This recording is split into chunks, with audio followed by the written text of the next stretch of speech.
ഖത്തറിലെ എൻ്റെ കോർപ്പറേറ്റ് ഓഫീസിൽ ഇരുന്ന് ആ ടെർമിനേഷൻ ലെറ്റർ കയ്യിലെടുക്കുമ്പോൾ എൻ്റെ മുമ്പിൽ ഒരു കപ്പ് കാപ്പി ഉണ്ടായിരുന്നു. വെറുമൊരു മെഷീൻ കോഫിയല്ല. നാദാപുരത്തുകാരൻ മൻസൂർ എന്ന ഞങ്ങളുടെ ഓഫീസ് ബോയ് എനിക്ക് വേണ്ടി സ്പെഷ്യലായിട്ട് ഉണ്ടാക്കി തരുന്നൊരു കപ്പച്ചീനോ.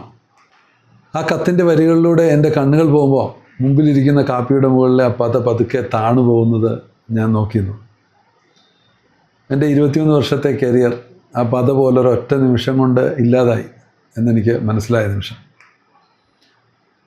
ബിസിനസ്സിലായാലും കരിയറിലായാലും അൺസർട്ടനിറ്റി അല്ലെങ്കിൽ ഈ അനിശ്ചിതത്വം എന്ന് പറയുന്നതിനെ നേരിടാൻ തയ്യാറാവണമെന്ന് പല മാനേജ്മെൻറ്റ് പുസ്തകങ്ങളിൽ നമ്മൾ വായിക്കാറുണ്ട്, നമ്മളതിനെപ്പറ്റി ചർച്ച ചെയ്യാറുണ്ട്.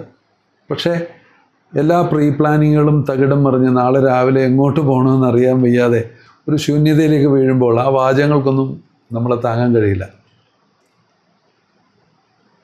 HR-ൻ്റെ മീറ്റിംഗ് കഴിഞ്ഞ് ഞാൻ പുറത്തേക്ക് ആ കത്തുമായി വരുമ്പോൾ മൻസൂർ അവിടെ നിൽപ്പുണ്ട്.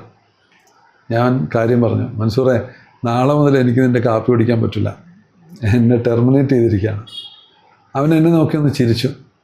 എന്നിട്ട് പറഞ്ഞു, ഇവിടുത്തെ മിഷ്യൻ കോഫിയേക്കാൾ ടേസ്റ്റ് ഞാൻ കൈകൊണ്ട് അടിച്ചുണ്ടാക്കുന്ന ആ പതപ്പിച്ചുണ്ടാക്കുന്ന കാപ്പിക്കല്ലേ. മെഷീൻ കേടായാലും ശരി, എൻ്റെ കൈ കേടാവില്ല. ഇക്കയുടെ കയ്യിലുള്ള ആ കൈപ്പുണ്യമില്ലേ, അത് കമ്പനിക്കാരല്ല ആര് വിചാരിച്ചാലും എടുത്തു മാറ്റാൻ പറ്റില്ല. നാട്ടിൽ പോയാലും ഇക്ക ജയിക്കും. ഒബ്വിയസ് ചോയ്സ് അന്ന് തളർന്നു പോവുക എന്നായിരുന്നു. പക്ഷേ നാദാപുരത്തുകാരൻ മൻസൂർ തന്ന ആ ഒരു സിഗ്നൽ അതെന്നെ ചിന്തിപ്പിച്ചു. എൻ്റെ വർഷങ്ങളുടെ എക്സ്പീരിയൻസ്, എൻ്റെ സ്കിൽസ്, എൻ്റെ കൈപ്പുണ്യമാണത്.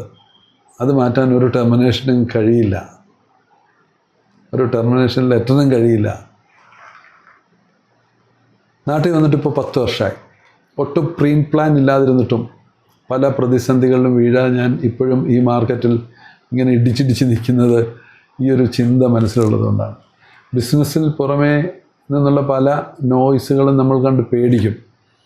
മാർക്കറ്റ് തകർന്നു, ജോലി പോയി, പൈസ നഷ്ടപ്പെട്ടു. പക്ഷേ നമ്മുടെ ഉള്ളിലെ ആ കോർ കോമ്പിറ്റൻസ് അല്ലെങ്കിൽ ആ കൈപ്പുണ്യം നിങ്ങൾ നിരന്തരം സെൽഫ് ലേണിംഗ് വഴി അപ്ഡേറ്റ് ചെയ്തുകൊണ്ടിരുന്നാൽ ഒരു പ്രതിസന്ധിക്ക് നിങ്ങളെ തളർത്താൻ കഴിയില്ല.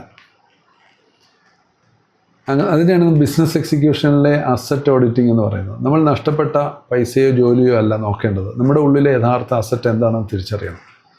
പ്രവാസി കമ്മ്യൂണിറ്റിക്ക് വേണ്ടി മീസാൻ OS ഡിസിഷൻ ഇൻ്റലിജൻസിൻ്റെ ഒരു എൻജിൻ നമ്മൾ ഡിസൈൻ ചെയ്യുന്നുണ്ടായിരുന്നു.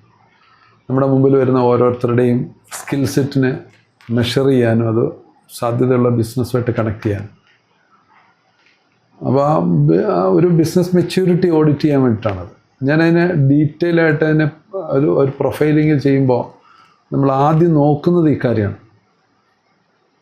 ഇതിനെപ്പറ്റിയൊക്കെ കൂടുതൽ അറിയാൻ അടുത്ത ഫ്രീ വെബിനാറിൽ രജിസ്റ്റർ ചെയ്യാം. ബയോ ലിങ്കുണ്ട്. ഓക്കെ.